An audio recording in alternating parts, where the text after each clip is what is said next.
네, 집하고TV 진행을 맡은 앵커 김종원입니다. 네, 윤석열 정부의 기대했던 부동산 정책이 나왔습니다. 네, 뭐 골자가 분양가 상한제 이 적용을 조금 해서 분양을 좀 공급을 늘려보겠다 이런 내용 같은데, 이 부분에 대해서도 좀 사실 논란이 많은 것 같습니다. 왜냐면 시장에서 사실 원자재 값이나 이런 건설 원가 상승분은 막 20~30%까지 오르는 데 반해서 분양가 상한제를 적용했을 때 실질적인 효과가 작다, 이런 내용인 것 같습니다. 이 내용 자세히 짚어보기 위해 김효선 NH농협은행 부동산 수석위원 모시고 얘기 나눠보겠습니다. 네, 임대차 3법을 시행한 지 2년이 되어 갑니다. 그동안 꾸준히 전월세 시장의 불확실성이 높아진다는 우려가 제기됐는데요. 임대차 시장 안정화를 위한 첫 대책을 보면 상생 임대인에 대한 혜택을 늘린다는 내용이 눈에 띕니다. 상생 임대인이라는 게 구체적으로 어떤 의미일까요? 쉽게 얘기하면은 이제 착한 임대인이라고도 볼 수 있겠는데요. 임대차 계약을 신규나 갱신으로 계약을 할 때 직전 그 임대료의 5% 이내로 계약을 체결하고 그 2년 동안 유지를 하는 사람들을 상생 임대인이라고 지칭을 합니다. 그 상생 임대주택이라는 개념도 또 있었는데요. 상생 임대주택은 이제 임대 개시 시점에 1세대 1주택자이면서 공시가격이 9억 원을 넘어가지 않는 주택이었지만 혜택을 줬는데요. 이 부분이 이제 폐지가 되면서 지금 다주택자를 하더라도 추후에 이제 처분할 계획이 있다면은 혜택을 받을 수 있도록 개선이 됐습니다. 네. 쉽게 말하면 임대료를 많이 올리지 않는 집주인을 혜택을 준다는 의미인 것 같은데, 어떤 혜택이 있습니까? 그러니까 조정 대상 지역에서 1가구 1주택 양도세 비과세를 받으려면 2년 동안 실거주를 해야 되는 요건이 있었거든요. 그 요건을 이제 1년을 거주한 셈 쳐줬던 게 기존에 아니라면은 이게 이제 앞으로는 2년을 아예 거주를 했다고 봐주는 좀 더 혜택의 폭이 커졌다고 볼 수 있겠습니다. 네. 그럼 민간 임대 사업자가 지원을 늘린다는 내용도 포함된 것으로 보입니다. 그런데 임대 사업자에 대한 비과세 혜택은 일부 다주택자들의 절세 수단으로 악용되었다는 비판도 끊이지 않았었습니다. 지난 문재인 정부 때와 어떤 차이점이 있나요? 이제 전 정부도 사실 이제 민간 임대주택을 활성화를 위해서 여러 가지 혜택을 첫 해년도에 줬었거든요. 그래서 2017년도를 보면은 뭐 재산세부터 종합부동산세, 양도소득세, 뭐 전면적인 세제 혜택을 줘서 말씀하신 이제 절세 수단으로 악용이 된다라는 좀 지적이 많이 있었죠. 그래서 이번에 이제 그렇게 혜택의 폭을 좀 넓히거나 뭐 그리고 지금은 아파트 단기 임대주택이나 아파트 임대주택은 아예 폐지가 됐잖아요.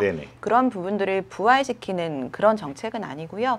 일단은 이제 기존의 것들을 조금 연장해주고 완화해주는 소폭의 미세 조정 정도로 좀 볼 수 있겠습니다. 아무래도 지금 세제 혜택을 좀 확대를 하려면 세법의 개정안이 필요한 부분인데 현실적으로 쉽지 않다 보니까 뭐 이런 식의 정책이 좀 나온 것 같습니다.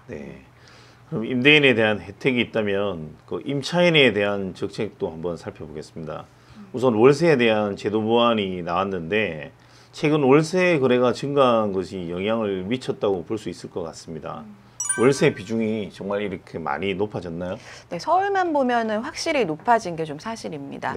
통계를 보면은 전년도 2월 달에는 월세 비중이 전체 임대차 계약이 한 43% 정도 됐었거든요. 근데 올해 2월부터 월세 비중이 50%를 넘어가고 그 넘어간 게 지금까지 좀 이어져 오고 있습니다. 그래서 4월 달 기준으로 보면은 서울의 25개구 중에서 뭐 양천구나 용산구, 강동구 같은 일부 9개 지역을 제외한 모든 지역에서 전세보다 월세 비중이 높은 상황이고요. 관악구 같은 경우는 특히 64% 이상이 전세보다 월세가 훨씬 높은 그런 상황입니다. 그럼 월세액에 대한 세액 공제율을 높이는 내용이 담겨 있는 것 같은데 주로 어떤 내용이고 언제부터 시행이 가능할지 좀 말씀해 주시죠. 이 부분도 이제 월세에 대한 세액 공제율을 좀 확대해주는 안이 나왔는데요. 기존에는 이제 무주택 세대주이면서 그 전체 소득이 7천만 원 이하가 되면은 세액공제가 10%, 그리고 5,500만 원 이하가 되면은 세액공제가 12% 됐었는데 네네. 전자의 경우 이제 12% 그리고 최대 15%까지 월세 세액 공제를 해준다는 내용입니다.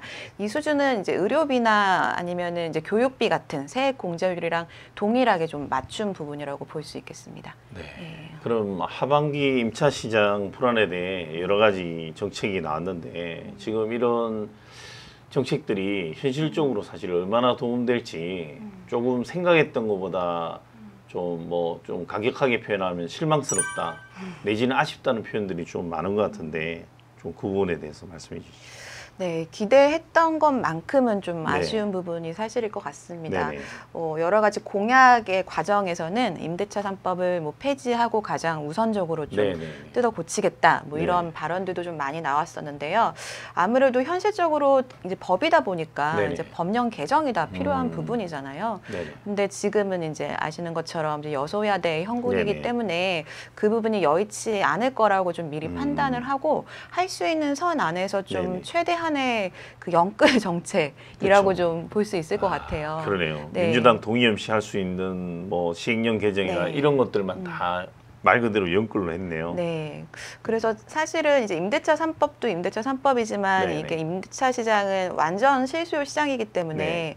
공급이 우선이 돼야 뭐 이런 상황들이 좀 해결이 될 수 있는데 공급이 이제 마음 먹는다고 네. 즉시적으로 될 수 있는 부분은 아니기 때문에 네네. 이런 부분들도 이제 앞서서 말씀드리지 못했던 여러 가지 이제 분양가 상한제 주택들 이제 그 최초에 바로 입주를 해야 됐었거든요. 네. 근데 이런 부분들을 최초 입주가 아니라 나중에 이제 그 소유권 이전하기 전에만 뭐 이제 이전하면 될 수 있는 네. 이런 식으로 신규 아파트도 좀 임차 시장에 나올 수 있는 이런 부분들로 좀 우회적으로 공급 확대를 한 부분은 있고요. 네네. 어쨌든 뭐 전체적인 공급 계획이 아직 나와 있지 않고 네네. 임차인들 지원이나 일부 미미한 아직은 네네. 임대인들 혜택 정도이기 때문에 당장 하반기에 좀 임차 시장이 아무래도 불안할 거라고 예상이 되고 있는데 그 부분을 완전히 해소시켜 주기에는 아직은 조금은 좀 아쉬운 네. 부분이 있다라고 생각됩니다. 예. 네, 오늘 김효선 NH 동해물의 부동산 수석위원 모시고 그 윤석열 정부 부동산 대책에 대해서 임대차 시장 안정에 대해 이야기를 나눠봤습니다. 조금 미미한 점이 아직 있고 뭐 지금 사실은 제가 볼 때는 뭐 정책에 대한 시동을 거는 수준이다. 이 정도로 평가할 수 있을 것 같습니다. 네, 잘 임대차 시장이 안정되길 바랍니다. 시청해 주신 시청자 여러분 감사합니다.